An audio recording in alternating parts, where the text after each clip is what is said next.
میں نے دروازہ کھولا تو وہی پٹھان جس کا وہ اکثر ذکر کرتی تھی وہ اندر آیا۔ وہ شاید مجھ سے ڈر رہا تھا۔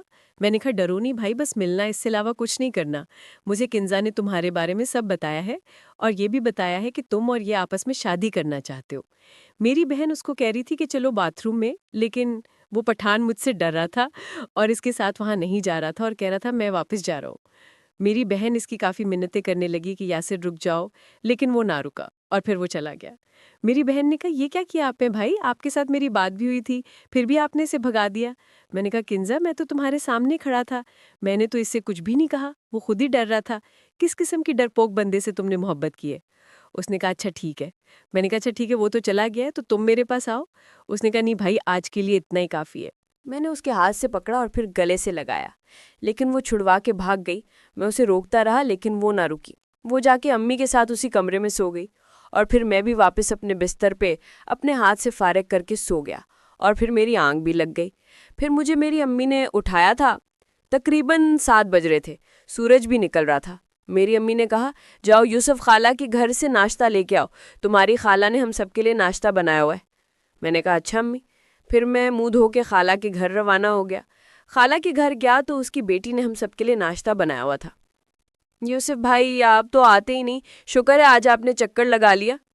میں نے کہا ہاں بس تمہیں نہیں پتا کیا پریشانیاں چل رہی ہیں، اور دکان سے ٹائم ہی نہیں لگتا۔ اس نے کہا کہ کبھی ہمیں بھی ٹائم دے دیا کرو۔ آج اس کی باتوں میں عجیب سی بے چینی نظر آ رہی تھی۔ وہ شاید مجھ سے کوئی بات کرنا چاہتی تھی، جسے میں سمجھ نہیں پا رہا تھا کہ وہ اس طرح سے کیوں بات کر رہی تھی۔ پھر اتنے میں خالہ بھی اوپر سے آ گئی۔ مجھے کہا یوسف سناؤ رات کیسی گزری؟ پھر میں نے کہا خالہ کیسی گزرے گی، آپ کو تو پتہ ہی ہے۔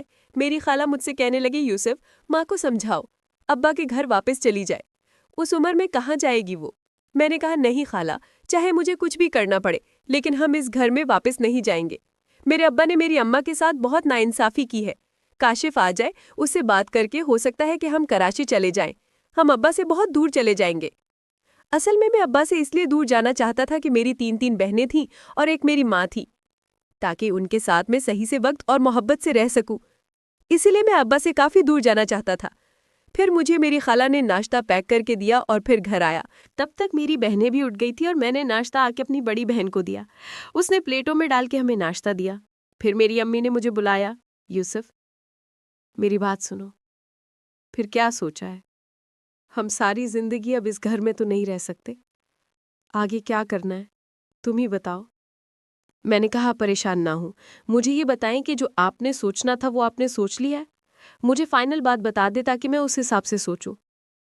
اگر میری امی مجھ سے تعلقات بنانا چاہتی تھی تو میں ہر حال میں ان کو اکیلے میں ہی رکھنے والا تھا، اگر وہ نہیں بناتی تو پھر میں ابا کے پاس جانے والا تھا۔ اب فیصلہ میں نے امی پہ ہی چھوڑ دیا تھا۔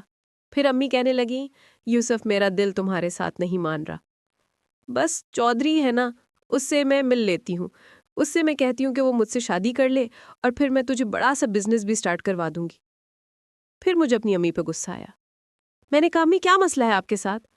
وہ چودھری آپ کے دل سے اتر کیوں نہیں رہا؟ بار بار آپ اسی کو یاد کرتی ہیں، مجھے تو شک ہو رہا ہے۔ اس نے کہا نہیں یوسف ایسی کوئی بات نہیں، حالانکہ چودھری نے مجھے بہت دفعہ کہا ہے، 1-2 دفعہ اس نے مجھے تحفے بھی بھیجے، میں نے بس تم لوگوں کو بتایا نہیں، میں نے آج تک اس کے ساتھ ایسا تعلق نہیں بنایا۔ میں نے کہا اچھا امی میری بھی ایک شرط ہے، اگر آپ اس چودھری کے پاس رہنا چاہتی ہیں تو مجھے بھی خوش کرنا پڑے گا، پھر میں اس بارے میں ضرور سوچوں گا۔ پھر میری امی کہنے لگی اگر اس چودھری کو پتہ چل گیا کہ ہمارے بیچ کوئی ایسا رشتہ ہے تو پھر کیا ہوگا؟ میں نے کہا امی اسی لیے تو میں کہہ رہا ہوں آپ اس کے چکر میں نہ پڑے، ہم ایسا کرتے ہیں کہ ہم کراچی چلے جاتے ہیں، میں بھی وہاں کوئی اچھا سا کاروبار سٹارٹ کر لوں گا اور پھر ہم وہاں کرائے کے مکان میں رہ لیں گے۔ وہ بڑا شہر ہے، میں اپنی دونوں بہنوں کو پڑھاؤں گا اور بڑی کنزا کا کوئی اچھا سا رشتہ دیکھ کر شادی کر دیں گے۔